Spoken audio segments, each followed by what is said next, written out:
What are tones? Tones are the lightness and darkness of colors, sometimes called values. To create a realistic image successfully requires an understanding of how to use tones. This is a tonal scale with gray tones. It consists of light tones, called tints, mid-tones, and dark tones, called shades. Every color has a tonal scale. Here is one in red. A good tonal range in an image adds visual interest. This means the more tones, the better. To explore this idea, it may be easier to understand tones using a black and white image. This image has a good range of tones. It has white and black and many tones in between. Now let's look at it when it has a bad range of tones. Let's compare the two. As you can see, the image on the left has a larger range of tones, at least 9.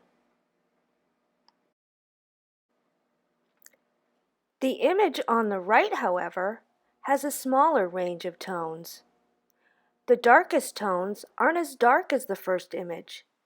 To illustrate this, let's look at the same spot on both images.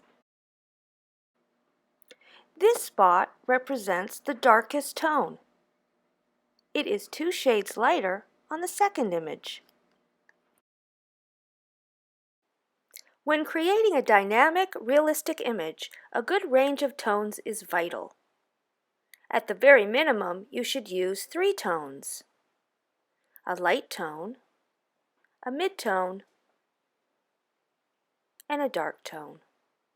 3 tones is okay, 5 is better, but 9 is the best.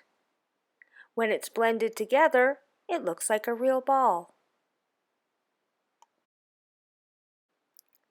Without a shadow underneath the ball, it looks like it's floating. Adding a shadow under the ball will make it look like it's sitting on a ground. This shadow is called the cast shadow.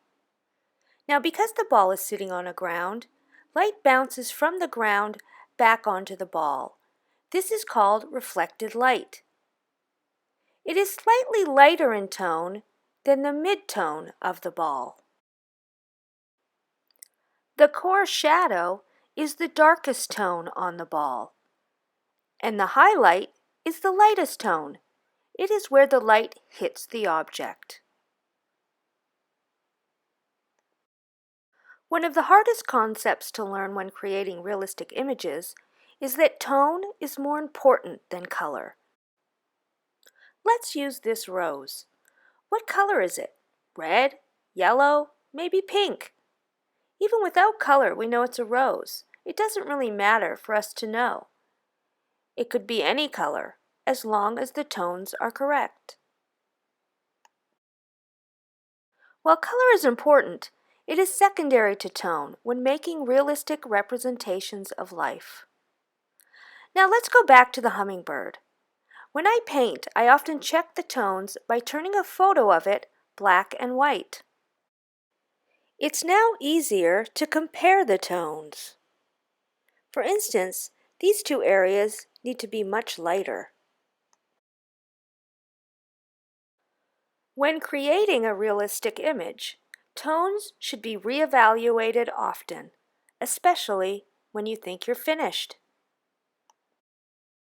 In nature, there are rules that dictate tone and the illusion of space.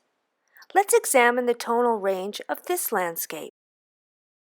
In order to create the illusion of space, or distance, the tones diminish as they get closer to the horizon. The background is the area closest to the horizon and the furthest away. The foreground, which is in red, is the closest area to us.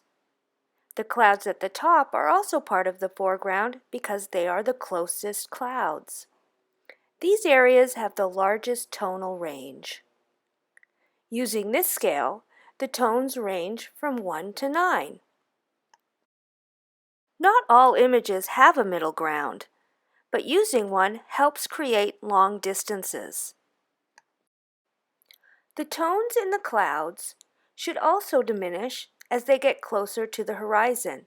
In this landscape, the tonal scale of the middle ground doesn't include the lightest or darkest tones of the foreground. The background has the smallest tonal range. Using diminishing tones receding to the horizon is called aerial perspective. Aerial perspective is also called atmospheric perspective because you can literally see the atmosphere. It makes that which is furthest away less detailed and hazy looking. How light or dark a tone appears also depends on other tones around it. This is called relative tone.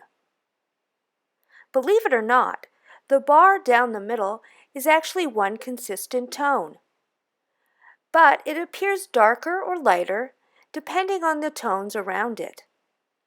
By being aware of this, you will be able to evaluate and, if necessary, correct tonal issues.